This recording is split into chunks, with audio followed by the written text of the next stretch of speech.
বাংলাদেশ ও পাকিস্তানের মধ্যে সপ্তাহে ৩টি সরাসরি ফ্লাইট চালুর প্রস্তুতি নিচ্ছে বিমান বাংলাদেশ এয়ারলাইন্স।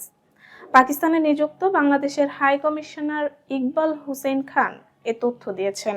পাকিস্তানের জিও টিভির প্রতিবেদনে বলা হয়, বুধবার ফরেন সার্ভিস একাডেমিতে এক আলোচনার সময় দ্য নিউজকে দেওয়া সাক্ষাৎকারে হাই কমিশনার জানান, হ্যাঁ, আমরা পাকিস্তানের সঙ্গে সরাসরি ফ্লাইট শুরু করছি।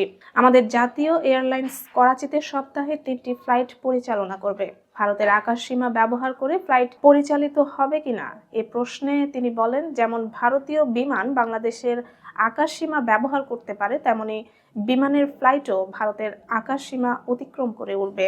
জিও টিভি আরও জানায়, পাকিস্তানের উপর ভারতের আকাশসীমা ব্যবহারে নিষেধাজ্ঞা থাকায় বর্তমানে পাকিস্তানি কোনো এয়ারলাইন্সের পক্ষে ঢাকা রুটে ফ্লাইট চালুর সম্ভাবনা খুবই কম।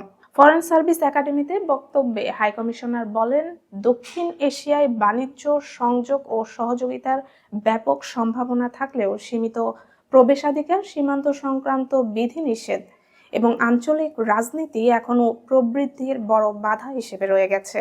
তার মতে, বাংলাদেশ ও পাকিস্তান চাইলে দ্বিপাক্ষিক বাণিজ্য উল্লেখযোগ্যভাবে বাড়াতে পারে, তবে প্রবেশাধিকারের অভাব এখনো প্রধান প্রতিবন্ধকতা। তিনি আরো উল্লেখ করেন, আগে দুই দেশের মধ্যে রেলপথে সহজেই বাণিজ্য হতো, কিন্তু এখন পাকিস্তানের খেজুর দুবাই হয়ে আঞ্চলিক বাজারে পৌঁছাতে হয়।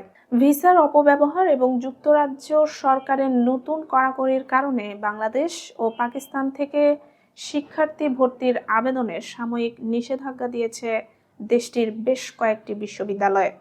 আন্তর্জাতিক শিক্ষার্থী গ্রহণের ক্ষেত্রে সম্প্রতি যে কঠোর নিয়ম চালু করা হয়েছে তার অংশ হিসেবেই এই সিদ্ধান্ত নেওয়া হয়েছে। নতুন নীতিমালা অনুযায়ী বিশ্ববিদ্যালয়গুলোকে স্পষ্টভাবে প্রমাণ করতে হবে যে শিক্ষার্থীরা সত্যিই পড়াশোনার উদ্দেশ্যে যুক্তরাজ্যে আসছে এবং শিক্ষার্থী ভিসাকে স্থায়ীভাবে থাকার সহজ পথ হিসেবে ব্যবহার করছে না। এ কারণে ভর্তির আবেদন বাতিলের হার ৫% নিচে রাখা বাধ্যতামূলক করা হয়েছে, যা আগে ছিল 10%। পাশাপাশি ভর্তির অনুমতি পাওয়ার পর শিক্ষার্থীরা আদৌ বিশ্ববিদ্যালয়ে ভর্তি হচ্ছে কিনা এবং কোর্স সম্পন্ন করছে কিনা এসব বিষয় নিশ্চিত করতেও চাপ বাড়ানো হয়েছে। এসব মানতে ব্যর্থ হলে আন্তর্জাতিক শিক্ষার্থী নেওয়ার লাইসেন্স হারানোর ঝুঁকিতে পড়বে বিশ্ববিদ্যালয়গুলো। গত এক বছরে অর্থাৎ 2024 সালের সেপ্টেম্বর থেকে 2025 সালের সেপ্টেম্বর পর্যন্ত বাংলাদেশি শিক্ষার্থীদের ভিসা বাতিলের হার ছিল 22% এবং পাকিস্তানি শিক্ষার্থীদের ক্ষেত্রে 18%, যা নির্ধারিত সীমার তুলনায় অনেক বেশি। ফাইন্যান্সিয়াল টাইমস বলছে, এই সময়ে বিশ্বজুড়ে যে 23,000-এর বেশি শিক্ষার্থী ভিসা বাতিল হয়েছে তার অর্ধেকই বাংলাদেশ ও পাকিস্তানের শিক্ষার্থী। ফলে ঝুঁকি এড়াতে যুক্তরাজ্যের বেশ কয়েকটি বিশ্ববিদ্যালয় এই দুই দেশ থেকে শিক্ষার্থী নেওয়ার প্রক্রিয়া সাময়িকভাবে বন্ধ করে দিয়েছে। তালিকায় রয়েছে university of Chester, university of Wolverhampton, university of east London, Coventry university সহ আরও কয়েকটি প্রতিষ্ঠান।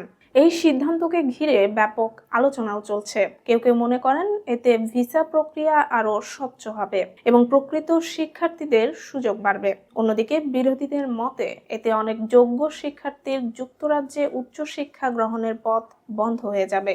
বিশেষ করে মধ্যম র্যাঙ্কিং ও আন্তর্জাতিক শিক্ষার্থী নির্ভর বিশ্ববিদ্যালয়গুলোর আয় কমে গিয়ে তাদের অস্তিত্ব ঝুঁকিতে পড়তে পারে। পুরো পরিস্থিতির জন্য বাংলাদেশ ও পাকিস্তানে সক্রিয়, অসাধু এবং অদক্ষ এজেন্টদেরও দায়ী করা হচ্ছে।